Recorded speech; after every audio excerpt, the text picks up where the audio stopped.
Hello, welcome to Vinutha cooking channel. ಎಲ್ಲರೂ ಹೇಗಿದ್ದೀರಿ? I hope ನೀವೆಲ್ಲರೂ ಆರಾಮಾಗಿದ್ದೀರಾ ಅಂತ ಭಾವಿಸ್ತಾ ಈ ವಿಡಿಯೋನ ಸ್ಟಾರ್ಟ್ ಮಾಡ್ತಾ ಇದ್ದೀನಿ. ನಾನು ಇವಾಗ ಯಾರು ನನ್ನ ಚಾನಲ್ ನೋಡ್ತಾ ಇದ್ದೀರಾ ಆದರೆ ನನ್ನ ಚಾನಲ್ ಸಬ್ಸ್ಕ್ರೈಬ್ ಮಾಡ್ಕೊಳ್ಳಿ, ಹಾಗೆ ಬೆಲ್ ಬಟನ್ ಮೇಲೆ ಕ್ಲಿಕ್ ಮಾಡಿ. ವಿಡಿಯೋಗಳು ನಿಮಗೆ ಇಷ್ಟ ಆದರೆ ನಿಮ್ಮ ಫ್ಯಾಮಿಲಿ ಫ್ರೆಂಡ್ಸ್ ಕೊಲೀಗ್ಸ್ಗೆ ಶೇರ್ ಮಾಡಿ, ಲೈಕ್ ಶೇರ್ ಕಾಮೆಂಟ್ ಮಾಡಿ. ಮತ್ತು ಇವತ್ತು ನಿಮಗೆ ನಾನು ಹೊಸ ರೆಸಿಪಿ ಜೊತೆ ಬಂದಿದ್ದೀನಿ. ಆ ರೆಸಿಪಿ ಏನಂದರೆ ನಾಟಿ ಸ್ಟೈಲಲ್ಲಿ ಮಜ್ಜಿಗೆ ಸಾರು ಅಥವಾ ಮಜ್ಜಿಗೆ ಹುಳಿ ಹೇಗೆ ಮಾಡೋದು ಅಂತ ಹೇಳ್ಬಿಟ್ಟು ತುಂಬ ಚೆನ್ನಾಗಾಗುತ್ತೆ. ನಾಟಿ ಸ್ಟೈಲಲ್ಲಿ ಮಾಡ್ಕೊತೀನಿ. ಈ ವೆದರ್ಗಂತೂ ತುಂಬ ಸೂಟ್ ಆಗುತ್ತೆ ಮಜ್ಜಿಗೆ ಸಾರು, ಮೆಣಸಿನ ಸಾರು ಎಲ್ಲ. ಅದರಲ್ಲಿ ನಾನು ಇವತ್ತು ಮಜ್ಜಿಗೆ ಸಾರು ಮಾಡಿ ತೋರ್ಸಕ್ಕಂತ ಬಂದಿದ್ದೀನಿ. ಎಲ್ರಿಗೂ ಇಷ್ಟ ಆಗುವಂಥ ರೆಸಿಪಿ, ತುಂಬ ಚೆನ್ನಾಗಾಗುತ್ತೆ. ಮತ್ತಿನ್ನ ತಡ ಮಾಡೋದು, ಹಾಗಾದರೆ ಬನ್ನಿ ನಮ್ಮ ವಿಡಿಯೋನ ಸ್ಟಾರ್ಟ್ ಮಾಡೋಣ. ಲೀಟ್ರು ಮಜ್ಜಿಗೆ, ಸ್ವಲ್ಪ ಕಾಯಿ, 1 ಟೊಮೊಟೊ, ಸ್ವಲ್ಪ ಕೊತ್ತಂಬರಿ, ಸ್ವಲ್ಪ ಹುರ್ಗಡ್ಲೆ, 1-2 ಇಂಚು ಚಕ್ಕೆ, 5 ಎಸಳು ಬೆಳ್ಳುಳ್ಳಿ, ಖಾರದ ಪುಡಿ, ಧನಿಯಾ ಪುಡಿ, ಉಪ್ಪು, ನೆನೆಸಿಟ್ಟಿರೋ ಕಡಲೆಬೇಳೆ ಮತ್ತು ಅಕ್ಕಿ, ಮತ್ತು ಒಗ್ಗರಣೆಗೆ ಕರಿಬೇವು, ಬ್ಯಾಡಗಿ ಮೆಣಸಿನ್ಕಾಯಿ, ಬೆಳ್ಳುಳ್ಳಿ, ಜೀರಿಗೆ ಮೆಣಸು, ಜೀರಿಗೆ ಸಾಸಿವೆ ಮತ್ತು ಸ್ವಲ್ಪ ಇಂಗು. ಇದಿಷ್ಟು ಮಜ್ಜಿಗೆ ಹುಳಿ ಮಾಡೋಕ್ಕೆ ಬೇಕಾಗಿರೋಂಥ ಸಾಮಗ್ರಿಗಳು. ಮೊದಲಿಗೆ ನಾವು ಮಜ್ಜಿಗೆ ಹುಳಿಗೆ ಏನು ಮಸಾಲೆ ಬೇಕೋ ಅದನ್ನು ರುಬ್ಕೊಳ್ಳೋಣ. ಮೊದಲಿಗೆ ನಾನು ಒಂದು ಮಿಕ್ಸಿ ಜಾರ್ಗೆ ನೆನೆಸಿಟ್ಟಿರೋಂಥ ಕಡಲೆಬೇಳೆ ಮತ್ತು ಅಕ್ಕಿನ 1 ಚಮಚ ನೆನೆಸಿಟ್ಟಿದ್ದೆ, ಅದನ್ನು ಹಾಕೋತಾ ಇದ್ದೀನಿ.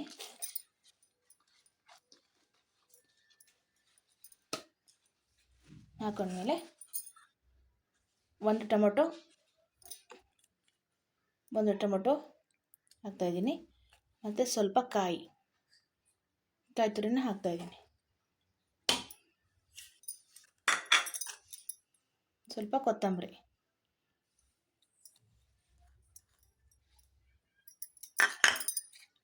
ಹಾಗೆ 1-2 ಇಂಚು ಶುಂಠಿ, 4-5 ಎಸಳು ಬೆಳ್ಳುಳ್ಳಿ, ಹಾಗೆ 1 ಚಮಚದಷ್ಟು ಹುರ್ಗಡ್ಲೆ. ಇದಿಷ್ಟನ್ನು ಹಾಕಿ ಈಗ ಸಣ್ಣಗೆ ಮಿಕ್ಸಿಯಲ್ಲಿ ರುಬ್ಕೊಂಬರ್ತಾನೆ. ಕಡಾಯಿಗೆ ಸ್ವಲ್ಪ ಎಣ್ಣೆ ಹಾಕ್ತಾಯಿದ್ದೀನಿ, 1-2-3 ಚಮಚ ಎಣ್ಣೆ.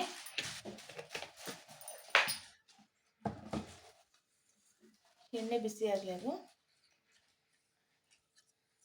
ಇದು ಹಳ್ಳಿ ಕಡೆ ಮಾಡುವಂಥ ಮಜ್ಜಿಗೆ ಹುಳಿ, ಮಜ್ಜಿಗೆ ಸಾರು. ಇದು ನಾಟಿ ಸ್ಟೈಲ್ ಮಜ್ಜಿಗೆ ಹುಳಿ, ಇದು ಮಜ್ಜಿಗೆ ಸಾಂಬಾರು. ಮಜ್ಜಿಗೆ ಹುಳಿನೂ ಅಂತಾರು, ಸಾಂಬಾರನ್ನು ಅಂತಾರೆ ಇದಕ್ಕೆ.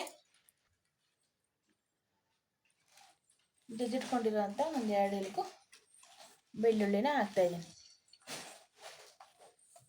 ಮತ್ತು ಅದು ಬೇಕಾಗಿರೋಂಥ 2 ಬ್ಯಾಡಗಿ ಮೆಣಸಿನ್ಕಾಯಿ, ಜೀರಿಗೆ, ಸಾಸಿವೆ, ಕರಿಬೇವು ಇದೆಯಲ್ಲ, ಇದನ್ನು ಒಗ್ಗರಣೆಗೆ ಹಾಕ್ತಾಯಿದ್ದೀನಲ್ಲ.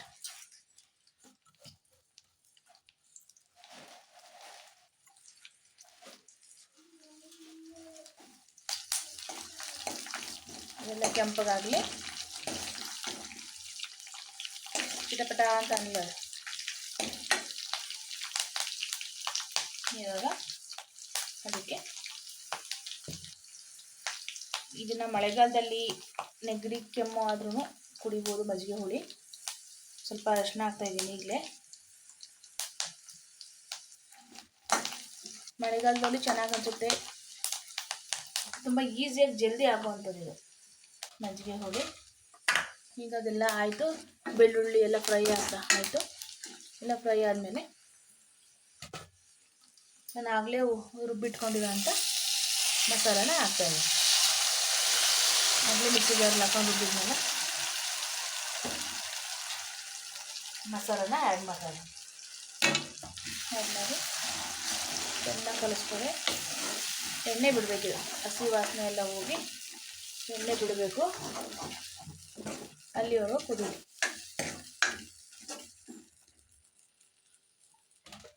ಅದಕ್ಕೆ ಸಾರಿಗೆ ಎಷ್ಟು ಬೇಕೋ ಅಷ್ಟು ಉಪ್ಪನ್ನು ಆ್ಯಡ್ ಮಾಡ್ತಾಯಿದ್ದೀನಿ.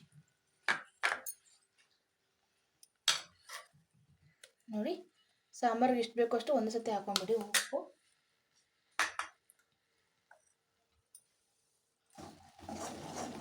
ಹಾಕಿ ಚೆನ್ನಾಗಿ ಎಣ್ಣೆ ಬಿಡಬೇಕು. ಇದೆಲ್ಲ ಮಸಾಲೆ ಎಲ್ಲ ಎಣ್ಣೆ ಬಿಡಬೇಕು. ಎಣ್ಣೆ ಬಿಡೋವರೆಗೂ ಚೆನ್ನಾಗಿ ಫ್ರೈ ಮಾಡಿ.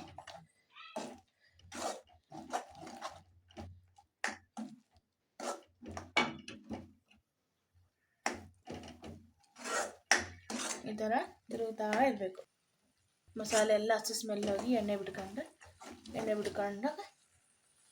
ಬಿಟ್ಕೊಂಡ್ಮೇಲೆ ಉಪ್ಪು ಹಾಕಿದ್ದೀನಿ. ಈಗ ನಾನು ನನಗೆ ಎಷ್ಟು ಬೇಕೋ ಅಷ್ಟು ಖಾರದ ಪುಡಿ ಹಾಕ್ತಾಯಿದ್ದೀನಿ. ನನಗೆ ಎಷ್ಟು ಬೇಕೋ, ನಮಗೆ ಖಾರಕ್ಕೆ ಎಷ್ಟು ಬೇಕೋ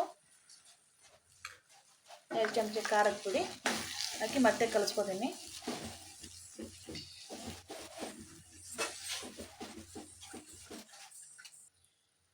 ಈಗ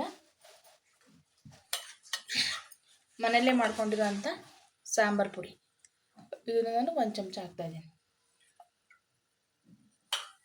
1 ಚಮಚ ಹಾಕ್ಕೊಂಡು ಕಲಿಸ್ತಾ ಇದ್ದೀನಿ. ಇದನ್ನು ಸಾಂಬಾರು ಪುಡಿ, ಖಾರದ ಪುಡಿ ಎಲ್ಲ ನಾವು ಮನೇಲೇ ರೆಡಿ ಮಾಡ್ಕೊತೀವಿ. ಹೊರಗಡೆದು ಏನಿಲ್ಲ ಅದರಲ್ಲಿ. ಅದೆಲ್ಲ ಮನೇಲಿ ರೆಡಿ ಮಾಡಿ ಇಟ್ಕೊಂಡು ಹಾಕ್ತೀವಿ. ಈಗ ನೋಡಿ ಎಲ್ಲ ತಳ ಬಿಟ್ಟಿದೆ, ಎಲ್ಲ ಮಸಾಲೆ ಎಲ್ಲ ಫ್ರೈ ಆಗಿದೆ. ಈ ಥರ ಆಗಬೇಕದು. ಈ ಮಸಾಲೆಗೆ ಮಸಾಲೆ ರುಬ್ಬಿರೋ ಅಂಥ ನೀರಿದೆ ಹಾಕ್ಕೊಂಡು ಮತ್ತೆ ಕಲಿಸ್ತಾ ಇದ್ದೀನಿ. ಕಲಿಸ್ಕೊಳ್ಳಿ.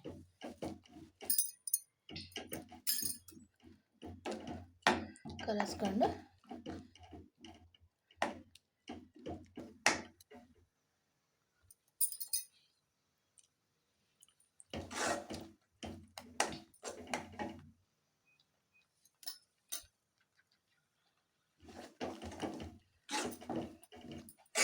ಇದಕ್ಕೆ ನಾನು ಮಜ್ಜಿಗೆನ ಹಾಕ್ತಾಯಿದ್ದೀನಿ. ಮಜ್ಜಿಗೆ ಸಪ್ಪಗಿರಬಾರ್ದು, ಒಂದು ಸ್ವಲ್ಪ ಹುಳಿ ಇರಬೇಕು.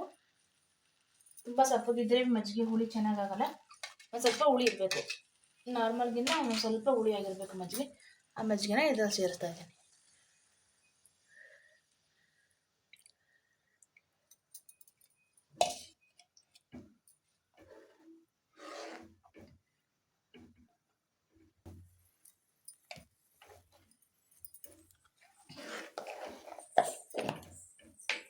ಮಾಡ್ತಾ ಇದ್ದೀನಿ ಇದಕ್ಕೆ.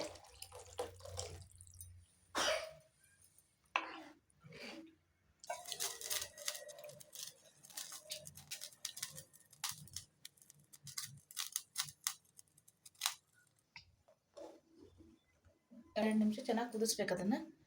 ಈಗ ತಾನೇ ಕುದಿ ಬರ್ತಾ ಇದೆ. 1-2 ನಿಮಿಷ ಚೆನ್ನಾಗಿ ಕುದೀಲಿ. ಸ್ವಲ್ಪ ಒಂದು ಚಿಟಿಕೆಯಷ್ಟು ಹಿಂಗೆ ಹಾಕ್ತಾ ಇದ್ದೀನಿ ನಾನು.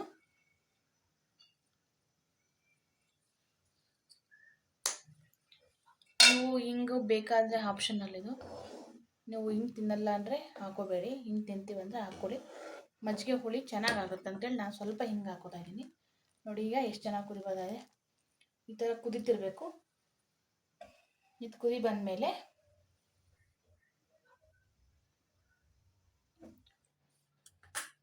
ಒಂದು ಅರ್ಧ ಕಪ್ ಆಗೋಷ್ಟು ಹೆಸ್ರು ಕಾಳು ತಗೊಳ್ಳಿದ್ದೀನಿ. ಹೆಸ್ರು ಕಾಳು ಹಾಕ್ಕೊಂಡು ಚೆನ್ನಾಗಿ ಫ್ರೈ ಮಾಡಬೇಕು. ಹೆಸ್ರು ಕಾಳು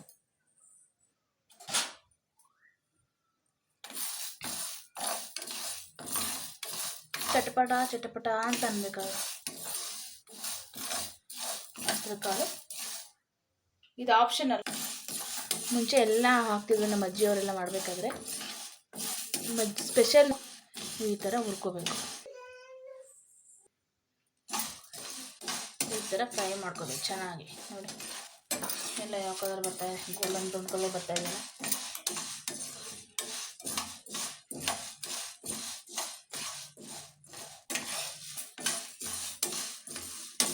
ಸ್ವಲ್ಪ ಕಾಳು ಸ್ಮೆಲ್ ಬರುತ್ತೆ. ಹುರಿಬೇಕಾದ್ರೆ ಸ್ವಲ್ಪ ಸ್ಮೆಲ್ ಬರುತ್ತೆ. ಆ ಸ್ಮೆಲ್ ಬಂದಾಗ ಇದು ಕಾಳು ಹುರಿದಾಗಿದೆ ಅಂತ ನೋಡಿ. ಈಗ ಇಷ್ಟು ಸಾಕು. ಇದನ್ನು ತೆಗೆದಿಟ್ಕೊತಿದ್ದೀನಿ ನಾನು. ಇಷ್ಟಾಗಿದೆ. ಇಷ್ಟಾದರೆ ಸಾಕು. ಕಾಳು ಸ್ಮೆಲ್ ಎಲ್ಲ ಚೆನ್ನಾಗಿ ಬರ್ತಾಯಿದೆ. ಕಾಳ್ದು ಇಷ್ಟು ಕಪ್ಪಾಗಬಾರ್ದು, ಇಷ್ಟಾದರೆ ಸಾಕು. ಈಗ ತೆಗೆದಿರ್ತೀನಿ ಇದನ್ನು. ನೋಡಿ ಈಗ ಮಜ್ಜಿಗೆ ಹುಳಿ ಕುದಿತಾ ಇದೆ ಸಾಂಬಾರು. ಅದಕ್ಕೆ ಫ್ರೈ ಮಾಡಿ ಇಟ್ಕೊಂಡಂಥ ಹೆಸರು ಕಾಳು ಇತ್ತಲ್ಲ ಅದನ್ನು ಹಾಕ್ತಾಯಿದ್ದೀನಿ.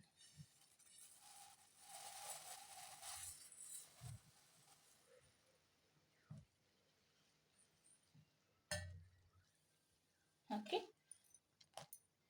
ಒಂದು 5 ನಿಮಿಷ ಹೀಗೆ ಕುದೀಲಿ. ಅದು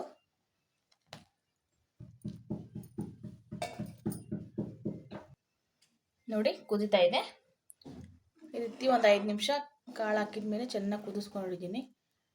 ಈ ಥರ ಎಣ್ಣೆ ಎಲ್ಲ ಮೇಲೆ ಬಂದೈತೆ. ಆಯಿತು, ಈಗ ರೆಡಿ ಆಯಿತು. ಇದಕ್ಕೆ ಸ್ವಲ್ಪ ಮೇಲ್ಗಡೆ ಕೊತ್ತಂಬರಿ ಸೊಪ್ಪನ್ನ ಹಾಕ್ತಾಯಿದ್ದೀನಿ. ಮೇಲ್ಗಡೆ ಕೊತ್ತಂಬರಿ ಸೊಪ್ಪು ಹಾಕಿದ್ರೆ ಮಜ್ಜಿಗೆ, ನಾಟಿ ಸ್ಟೈಲ್ ಮಜ್ಜಿಗೆ ಹುಳಿ ರೆಡಿ ಆಗಿಬಿಡುತ್ತೆ. ನೋಡಿ ಎಷ್ಟು ಚೆನ್ನಾಗಿ ಬಂದಿದೆ. ಆಯಿತು,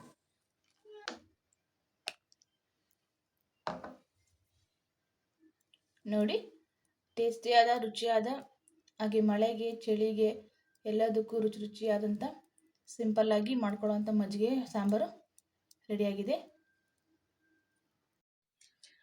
ನೋಡಿದ್ರಲ್ಲ ಮಜ್ಜಿಗೆ ಸಾರು ಹೇಗೆ ಮಾಡೋದು ನಾಟಿ ಸ್ಟೈಲಲ್ಲ ಅಂತ ಹೇಳ್ಬಿಟ್ಟು.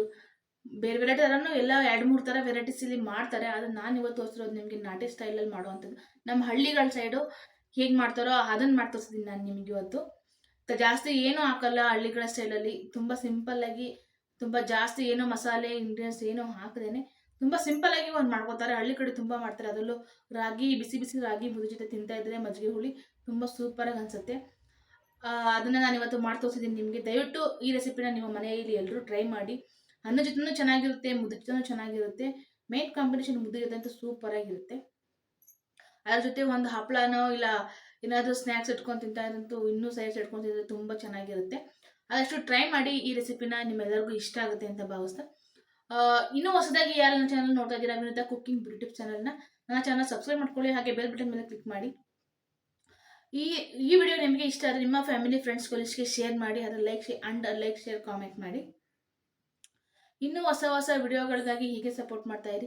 ನಿಮ್ಮ ಒಂದು ಲೈಕ್, ನಿಮ್ಮ ಒಂದು ಸಬ್ಸ್ಕ್ರೈಬ್ ನಮಗೆ ಮೋಟಿವೇಶನ್ ಆಗುತ್ತೆ ಇನ್ನೂ ಹೆಚ್ಚಿನ ವಿಡಿಯೋಗಳನ್ನ ಮಾಡೋದಕ್ಕೆ. ಹಾಗಾಗಿ ನನ್ನ ಚಾನಲ್ ಸಬ್ಸ್ಕ್ರೈಬ್ ಮಾಡ್ಕೊಳ್ಳಿ. ಮತ್ತೆ ಏನಾದರೂ ಹೊಸ ರೆಸಿಪಿಗಳು ಬೇಕಂದರೆ ಕಾಮೆಂಟಲ್ಲಿ ಬಂದು ತಿಳಿಸಿ. ನಾನು ಕಾಮೆಂಟಲ್ಲಿ ನೋಡಿಬಿಟ್ಟು ನಿಮಗೆ ಏನು ರೆಸಿಪಿ ಬೇಕು ಅದನ್ನು ನಾನು ತಿಳಿಸಿ ಬೇರೆ ವಿಡಿಯೋದಲ್ಲಿ ಮಾಡಿ ಹಾಕ್ತೀನಿ.